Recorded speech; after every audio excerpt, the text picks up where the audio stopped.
अस्सलामुअलैकुम friends, my name is Ali. कैसे हैं आप लोग? उम्मीद है कि अच्छे ही होंगे। तो हमने लास्ट वीडियो में एक्सरसाइज 1.1 कंप्लीट की थी, मैथ की 9th क्लास की। और अब हम चैप्टर नंबर 1 की एक्सरसाइज 1.2 को स्टार्ट करेंगे। क्वेश्चन नंबर 1 है, from the following matrix identify unit matrix, row matrix, column matrix and null matrix.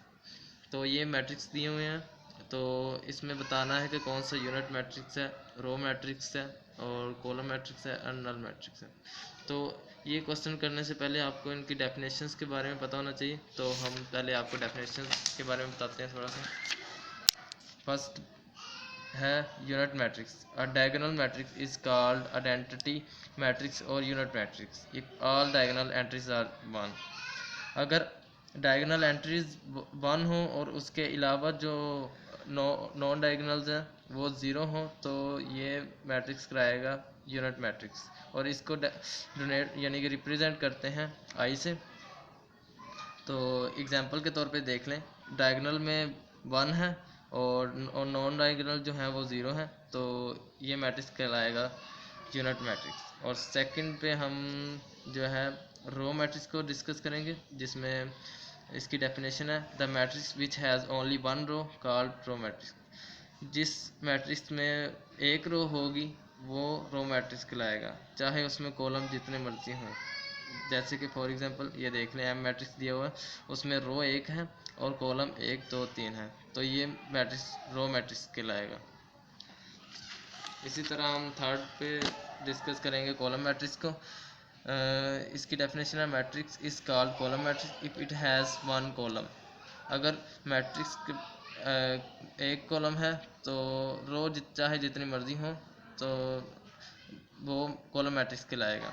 तो फॉर एग्जांपल के तौर पे एम मैट्रिक्स दिया हुआ है जिसमें एक कॉलम है और 2 रो हैं, तो ये जो है एक कॉलम होने की वजह से इसमें इसको कॉलम मैट्रिक्स कहा जाएगा।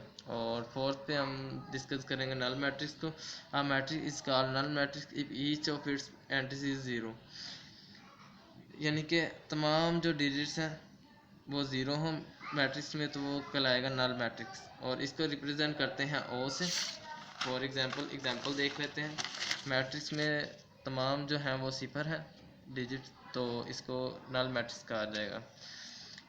और नोट है, इसमें एक नोट है, ज़रूरी बहुत है।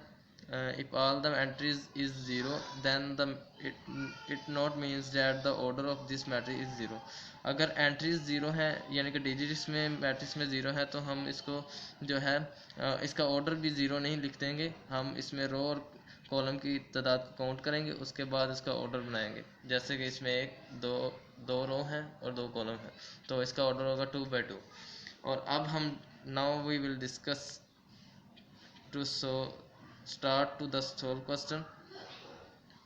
और जो पहला क्वेश्चन है, ए मैट्रिक्स दिया हुआ है जिसमें ऑल डिजिट्स 0 है, जैसा कि आपको डेफिनेशन में बताया था। अगर ऑल डिजिट्स 0 हो तो वो नल मैट्रिक्स होगा। इसी तरह जो सेकंड मैट्रिक्स दिया हुआ है बी, जो उसमें एक रो है और कॉलम चाहे जितने मर्जी हों, तो ये डेफिनेशन हमने पीछे रीड की है, जिसमें बताया गया था कि अगर एक रो हो तो वो रो मैट्रिक्स कहलाएगा। तो इसी तरह पार्ट 3 देख लेते हैं, जिसमें एक कॉलम दिया गया है, तो ये कॉलम मैट्रिक्स कहलाएगा। और इसी तरह डी मैट्रिक्स दिया है जिसमें जो डायगोनल एलिमेंट्स हैं, हमने यूनिट मैट्रिक्स की डेफिनेशन पढ़ी थी, जिसमें डायगोनल एलिमेंट्स 1 हो और नॉन डायगोनल 0 हो, तो वो कहलाएगा unit matrix.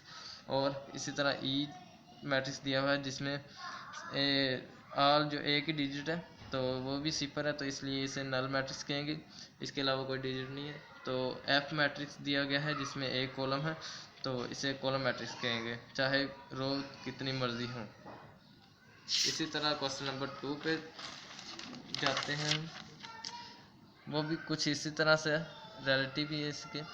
From the following matrix identify square matrix, rectangle matrix, row matrix, column matrix, identity matrix, null matrix. तो हम इसमें स्क्वायर और रेक्टेंगल, पीछे हम रो, कॉलम, आइडेंटिटी और नल मैट्रिक्स की डेफिनेशंस पढ़ चुके हैं।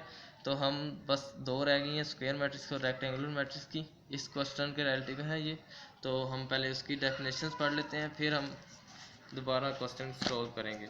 Rectangular matrix, if the number of rows is not equal to the number of columns called rectangular matrix. अगर नंबर ऑफ रोज और कॉलम्स जो है मैट्रिक्स में इक्वल ना हो तो वो मैट्रिक्स कहलाएगा रेक्टेंगुलर मैट्रिक्स। इसी तरह स्क्वायर मैट्रिक्स है, if the numbers of row, जो ये ऑपोजिट है रेक्टेंगुलर मैट्रिक्स के, is equal to the number of column called square matrix. अगर नंबर ऑफ रोज और नंबर ऑफ कॉलम्स इक्वल आ जाए इस मैट्रिक्स में तो वो कहलाएगा स्क्वायर मैट्रिक्स। अब हम क्वेश्चन सॉल्व करते हैं। क्वेश्चन नंबर 1 है, पार्ट 1 है, जिसमें जो है रोज और कॉलम की तादाद इक्वल नहीं है, तो इसलिए इसे रेक्टेंगुलर मैट्रिक्स कहेंगे। हमने डेफिनेशन पढ़ी है पीछे अभी। और पार्ट 2 है, जिसमें एक कॉलम दिया गया है और रो चाहे जितनी मर्जी हो, तो ये कॉलम मैट्रिक्स कहलाएगा। इसी तरह हम इसमें जिसमें रो और कॉलम की तादाद सेम हो तो वो कहलाएगा स्क्वायर मैट्रिक्स, तो ये स्क्वायर मैट्रिक्स होगा थर्ड पार्ट। और फोर्थ पार्ट में डायगोनल एलिमेंट्स जो है वो 1 है और नॉन डायगोनल 0 है, तो ये हमने डेफिनेशन पीछे पढ़ी थी। जिस जो आइडेंटिटी मैट्रिक्स कहलाएगा ये यूनिट मैट्रिक्स कहलाएगा। इसी तरह 5 पार्ट है, जिसमें रो और कॉलम की तादाद सेम नहीं है, तो इसे रेक्टेंगुलर मैट्रिक्स कहेंगे, जो कि हमने डेफिनेशन अभी पढ़ी थी पीछे। और 6th क्वेश्चन है, जिसमें एक ही रो है, तो इसलिए इसे रो कॉलम कहेंगे, चाहे कॉलम जो है जितने मर्जी हों, तो हम ये रो कॉलम रो मैट्रिक्स कहलाएगी, सॉरी। तो इसी तरह हमने क्वेश्चन नंबर 1 और 2 को कंप्लीट कर लिया, और नेक्स्ट पार्ट में हम क्वेश्चन नंबर 3 को करेंगे। और इसी तरह आप हमारी वीडियो को देखते रहें, सब्सक्राइब करें चैनल को, ताकि आने वाली वीडियोस आप तक पहुंच जाएं। बेल आइकन को प्रेस कर दें ताकि नोटिफिकेशन मिलता रहे आपको नेक्स्ट वीडियो का, और आप इससे फ़ायदा उठा सकें। अल्लाह हाफिज़। नेक्स्ट वीडियो में आपसे मुलाकात होगी।